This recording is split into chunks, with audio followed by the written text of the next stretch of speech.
Jerod Mayo acknowledges there's a real quarterback competition between Jacoby Brissett and Drake Maye. But is it really true? We'll examine here on Pat's Cast. Pat's Cast in the spotlight glow. Rookie Drake Maye starts to show. But Jacoby won't bow low.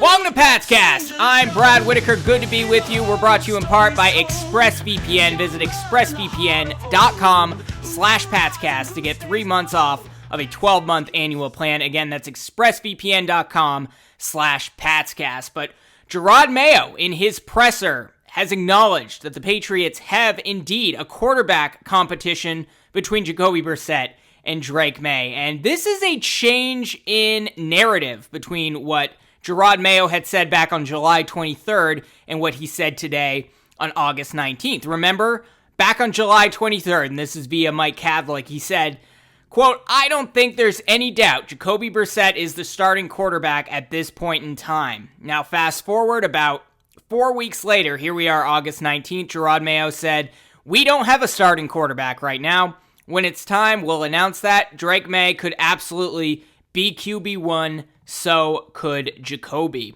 And Patriots seem to have opened it up a lot more. Drake Maye on Sunday finally took some reps with the first team. Didn't really take first team reps on Monday, but he did take some reps with first team offensive linemen. But today he was relegated back to the second team role. And I'm wondering a little bit about what that means. Why would you give Drake Maye first team reps on Sunday, not in pads, but then when you put pads on, suddenly we're treating Drake Maye as if he's the official backup again? And my only assumption is the Patriots begin game planning like they would a regular season game this Wednesday to prepare for their Sunday night matchup against the Washington Commanders. And maybe they will include Drake Maye as part of the first team reps in that process, because when you get to the regular season, like, you gotta, even if Drake Maye's the backup, you gotta still develop the guy somehow. You're gonna give him reps with the first team. I think they're gonna treat the rest of this week like it's an actual game week and prepare for the Washington Commanders that way. So maybe we'll see more of Drake Maye with the first team as the week progresses. Patriots are off on Tuesday, but they start the game planning process on Wednesday on the practice field. And right now, though, it does seem to be an open competition. I've made the argument on this podcast that I think Drake Maye is the guy that you should go with, because Patriots have a beaten-up offensive line right now, and you want a guy who's going to be able to extend plays with his legs, make throws off balance, and Drake Maye is far superior than Jacoby Brissett, at least when it comes to those traits. But I understand the Brissett argument. He is the veteran. He is the guy who's going to get the team in and out of the huddle much quicker. He has the context of being in the NFL for 8 years, and he's not going to make the same mistakes that any rookie quarterback would make. So I get the argument, and Jacoby Brissett took first team snaps today and actually had a pretty good practice. He bounced back and went, he went 5 of 6 with 2 sacks, whereas Drake Maye went 8 of 11 with 1 sack. But Jacoby Brissett really did have the play of the game. He had a deep throw to Tyquan Thornton that set up a field goal in a simulated end-of-game scenario. Seemed to maintain his edge as the number 1 QB on the depth chart, at least if you looked at today's practice. But over the last 2 previous practices, I think Drake Maye was clearly the better quarterback than Jacoby Brissett was out there. But still at this point, Brissett has taken virtually every first-team rep in all 17 of their training camp practices. Drake Maye had a mixed performance on Monday. Went 1 of 3 in his final series. That's where the sack happened as well, resulting in a turnover on downs. But like I said, overall, 8 of 11 in competitive drills. Those are some pretty good numbers. I'd say both quarterbacks had a pretty good practice today.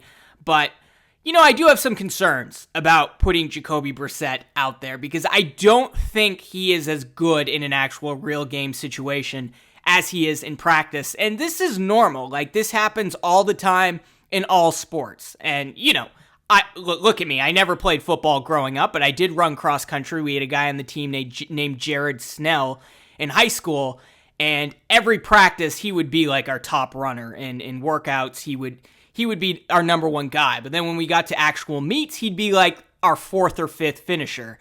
And that happens a lot with certain players. I think that's kind of the case for Jacoby Brissett. I think that's the case for a guy like Tyquan Thornton, who has dominated training camp, has really kind of been their most consistent receiver out there when Demario Douglas isn't on the field. Tyquan Thornton has had one hell of a camp, but you get him into a game, you get him in pads at full speed, taking contact, and yeah, I know he put on a lot of muscle in the offseason, but he just doesn't seem to show up. And yes, I've been hearing about how Jacoby Brissett has the edge on Drake Maye, just barely, throughout training camp. He's been the better quarterback, but you saw them both on Thursday. Jacoby Brissett doesn't go through his progressions as quickly as Drake Maye does, which is astonishing when you're comparing a veteran quarterback to a rookie quarterback. Drake Maye goes through his progressions like lightning fast. I'm shocked by it, frankly. And that was the reason he was able to hit Javon Baker for a first down last Thursday on his first big throw of the day. He was like his fourth option out there, and he hit Javon Baker in stride. It was a great throw. Jacoby Brissett, when he gave up that red zone interception last Thursday, didn't fully go through his progression. He had open receivers in the end zone, and he threw probably what would have been a pick six in a regular season situation. The safety just kind of ran out of bounds and gave up on the play. But I think on the practice field, you're going to have a veteran out there like Jacoby Brissett showing up, playing well, having the edge on Drake Maye, but you get him out there in a real game scenario, and it just doesn't really pan out the way you would expect it to, similar to what we've seen from Tyquan Thornton. And look, I think the Patriots had always intended on it being Jacoby Brissett. I don't think they expected Drake Maye to take the leap that he's taken over the last week or two. And you listen to Greg Bedard, who was really on Drake Maye pretty hard on Felger and Maz last week, talking about like he's not as ready as people thought he would be. But then you listen to Greg Bedard over the last few days, and he says he's a completely different quarterback out there. He's confident. He's just slinging the ball. He's not overthinking. He's not taking too long to go through his reads. The indecisiveness that we saw throughout camp with Drake Maye seems to be gone. And you want to keep that momentum going, because if you sit him for the first 8 weeks of the season, then what quarterback are you going to have out there when he's taking very few snaps throughout practice when you're actually preparing to face real NFL teams with starters and you're going through that each week? Is Drake Maye going to drop off? Whereas if you put him out in week one, like he's going to build on the momentum that he built up throughout training camp, and he's probably going to improve and develop at a much faster clip, and you're going to have a better quarterback at the end of the season than you would if you sat him on the bench for, say, 50% of the season. But look, at this point, like I'm going to be in the Drake Maye camp. Like I kind of decided that based off of Thursday. We'll see what happens on Sunday against the Washington Commanders, but I don't think the Patriots really want to start him. I think they want to slowly work him in. Andrew Siciliano of the NFL Network, he recorded a video walking along the beach or wherever he was. He's the one who used to do the red zone games on DirecTV before ultimately Google took over that with YouTube last season. But really love Andrew Siciliano, has great takes, and his belief is the Patriots' plan is to rest Drake Maye for the first 4 games of the season before they start their homestand in week 5, beginning with a game against the Miami Dolphins. And that does make a lot of sense if the idea is you don't want to throw Drake Maye out to the Wolves right away, because the Patriots are facing some very, very good defenses those first 4 games of the season. They're facing the Bengals, week 1, decent defense. Seattle Seahawks, they always have a good defense, week 2 at home. Then they got to go against Robert Saleh's defense in New York. We know the Jets have maybe a top 5 NFL defense. And then week 4 is on the road in Santa Clara against the San Francisco 49ers. We all know they have a great defense. So Andrew Siciliano's thought is you rush Drake Maye the first 4 games, you put Jacoby Brissett out there as cannon fodder, and then you bring Drake Maye in week 5, where they have a home game against the Dolphins. Week 6, they have a home game against the Texans. Then they go on the road. I think they go to London, actually. They play the Jaguars the following week. And then they're back at home again against the New York Jets before they ultimately have 2 straight road games against the Tennessee Titans and Chicago Bears. So the idea is you sit Drake Maye those first 4 weeks. I wouldn't be surprised if that is ultimately the plan. I think it probably is the plan, or the plan is to bring him in week 8 or something, and maybe a longer plan than that. But still would rather have Drake Maye start week 1 and throw him to the Wolves. This is not Mac Jones. If he gets hit, he's going to bounce back. Drake Maye is going to bounce back. He dealt with it his entire college career. He's going to be able to deal with it in the NFL. I don't think you have to treat him with kid gloves. I think he's ready to go, even if he gets beat up a little bit in the first few weeks. But maybe the thought is, I'm not sure if Jacoby Brissett can survive these first 4 weeks behind the Patriots offensive line, and we think there's a real chance he gets hurt and Drake Maye is going to have to play regardless. Maybe that's part of the thinking there. I'm not sure, but the O-line is certainly a concern. And even if I think Drake Maye is better equipped to handle a bad O-line than Jacoby Brissett, better than most of these rookie quarterbacks are, I understand the argument of not putting him out there right away. And then speaking of the offensive line, things are not changing as much as I had hoped. Again, on Sunday's podcast, Drake Maye was getting a few first-team reps, and that was exciting to see. He's since been relegated to taking primarily second-team reps once again. Also on Sunday, they were doing a lot of rotations on the offensive line with the first team, putting in guys like Layden Robinson and Caden Wallace, who I also think should start in week 1. They were not part of the first team at Monday's practice. They had Vidarian Lowe back at left tackle, City So at left guard, David Andrews at center, Michael Wenu not playing tackle, he was back at right guard, and then Chuks Okorafor at right tackle with the first team. And then they did start to mix in Layden Robinson and Caden Wallace again, but Layden Robinson, my hope there was they'd put him at right guard and kick Michael Wenu back to the tackle position where he planned on playing all offseason. He was paid to be the right tackle. They didn't do that. They took out City So at left guard, and they put Layden Robinson at left guard. And then they kept Vidarian Lowe in at left tackle, and instead put Caden Wallace in at right tackle in place of Chuks Okorafor.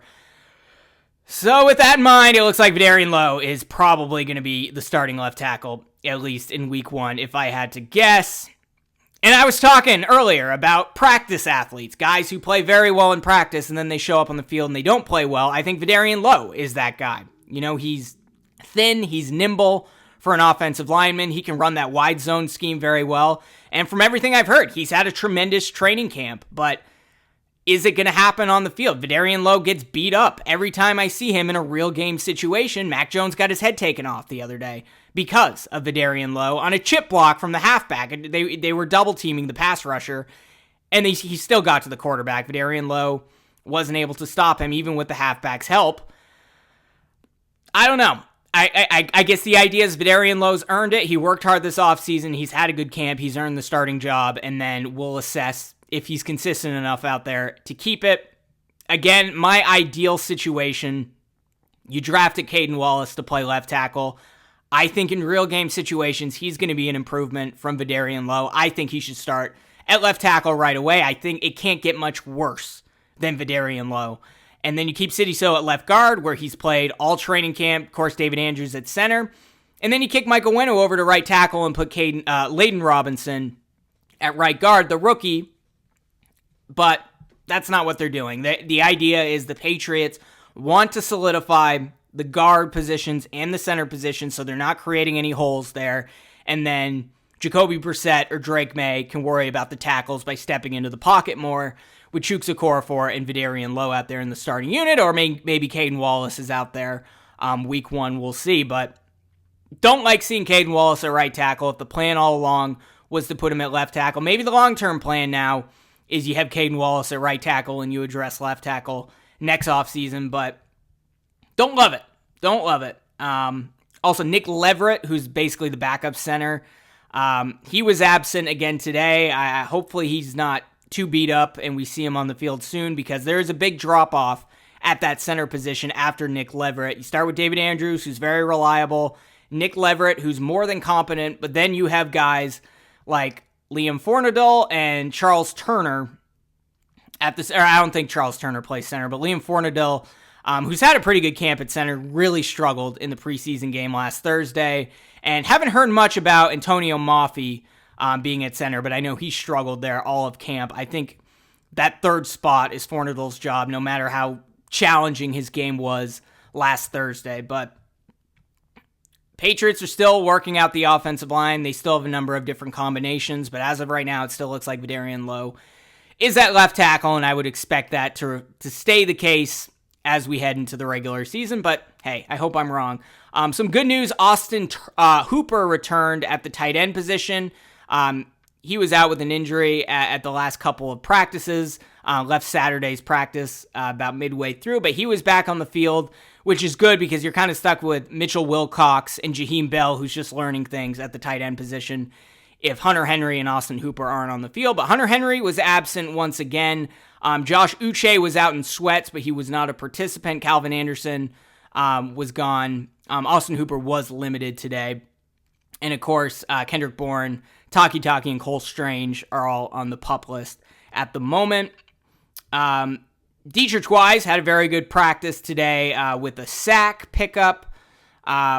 Made some impactful plays along with Keon White and Devon Godshaw. They did well. Anthony Jennings seems to be filling in the role of inside linebacker or outside linebacker really well with Matthew Judon gone. I'm not really worried about the role Matthew Judon being gone. I think the defense is fine.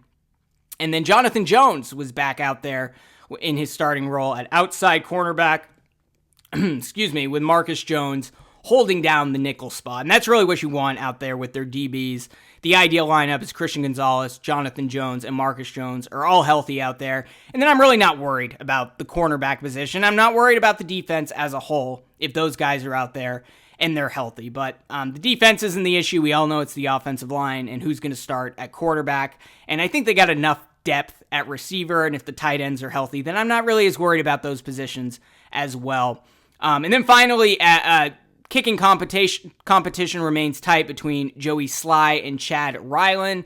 Joey Sly did miss 2 field goals on Monday, finishing 3 of 5, whereas Ryland went 3 of 4, including hitting a 53-yarder.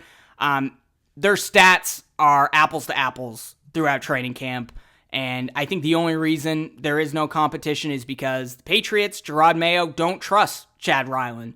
Because he looked pretty good in camp last year. He looked pretty good in practice. But like I said about Vidarian Lowe, like I said about Tyquan Thornton, like I said about Jacoby Brissett, how do they perform in a real game situation? And I think Jerod Mayo looks at Chad Ryland as, well, that was the guy Belichick picked. We don't really trust him. Joey Sly's been in the NFL as a kicker for a long time. We want to give him a shot, and we're going to give him the nod. If it's apples to apples between him and Chad Ryland, I think it's Joey Sly's job. In my opinion, he's the one getting all the big field goals in the preseason games, whereas Chad Ryland is getting the extra points, which he should hit every single time.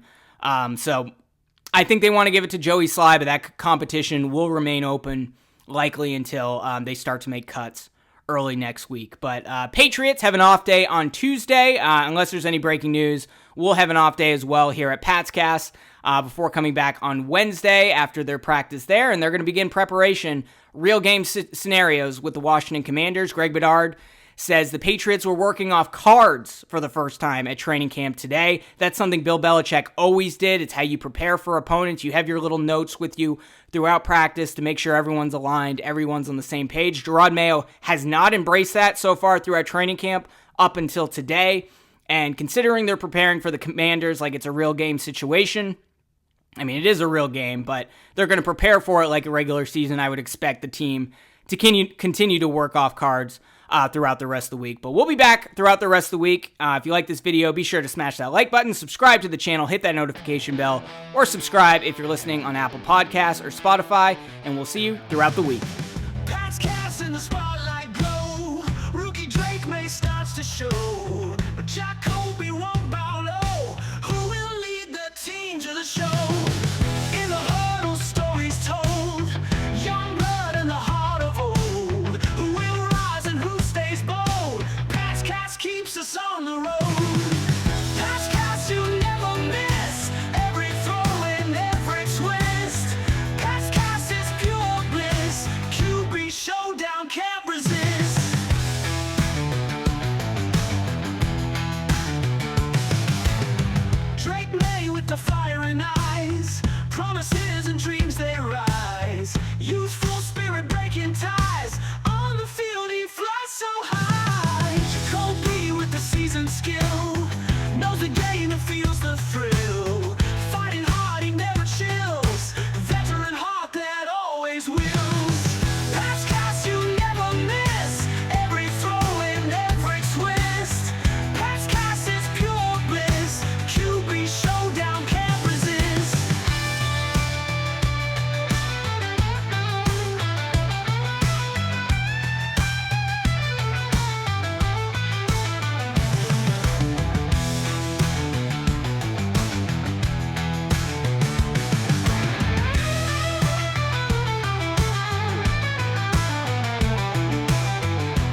don't care